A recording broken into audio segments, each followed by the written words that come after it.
Yeah, my background did come from burning, from rest disposal, so I think that skill and that technique, I think that's also another dying art. But I have been involved in several burnout operations that really were very successful, and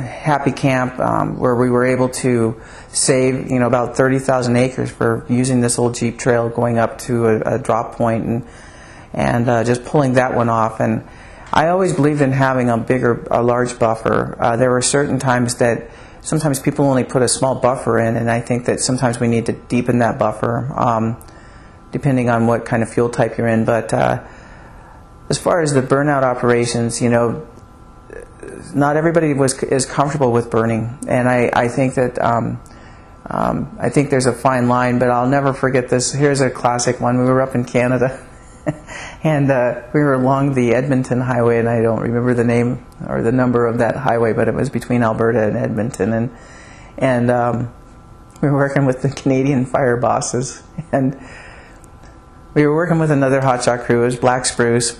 We needed to burn this thing out, and the first hotshot crew is taking it to a certain point, then we would take it after them. Well, the fire boss thought that they were going too slow, and we saw this hunter's cabin, a beautiful hunter's cabin, right alongside the road, beautiful. And they were trying to make sure that they could get around that hunter's cabin to save that hunter's cabin. The fire boss was not happy with us Yanks, and so he grabbed the drip torch and he took off.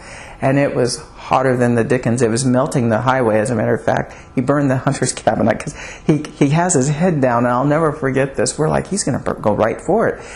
He has his head down, and he gets within 50 feet of the hunter's cabin, and he sees it, and he looks up, and he's startled that there's a house there. And it was too late. It was... Oh my gosh, I'll never forget that. And then there was some satellite, some sort of communication system behind there. Well, he burned that too. But we're like, oh wow. So that's how they're okay with burning this stuff, where we're always trying to save houses and stuff and save. It was a beautiful hunter's cabin. I mean, it was gorgeous, but it didn't make it. Neither did the satellite communication system behind.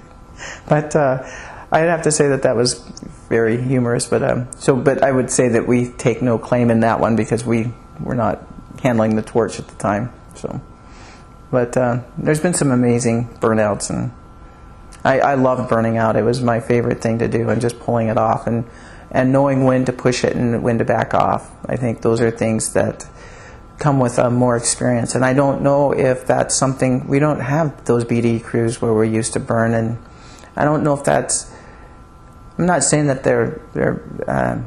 they still don't do those kind of things, but I don't know if that comfort level is there, because we used to be able to pull off some amazing burnouts, and I just don't know if that's a common skill that's being taught, practical skill. I think maybe theoretically where they're learning it in a book, maybe, but they're not doing it from their experiences in burning. So that's just from what I've seen, the changes as well. Getting that applied practice at burning, and what fire can do, and how to use it to your benefit, and pull things off, or when to back off. And I think that sometimes they're a little cautious when they could have gone a little harder and gotten it accomplished and been done with it, and then put things to bed. But I've been on some amazing burnouts and pulled them off, and sometimes I would push the envelope, but it was always the right thing to do to get it accomplished, and we never had any issues to where we had to, it compromised anybody's safety at all. So.